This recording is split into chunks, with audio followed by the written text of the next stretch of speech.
Hello everyone, welcome to Mac and iOS Tech YouTube channel. In this video, I will show you how to fix internet not working on iPhone and iPad. Let's begin without wasting any time.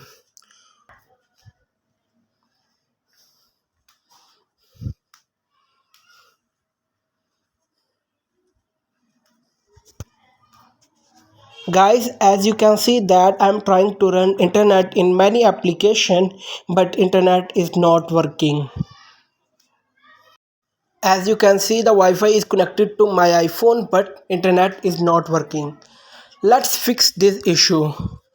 Open the settings app on your iPhone, tap on general, scroll down and tap on date and time. Here, turn off set automatically. After that, set your time zone and then make sure that your time is correct. If not, then set it. After setting the time, check if the internet is working in your iPhone or not. I really hope that the internet problem will be solved in your iPhone now.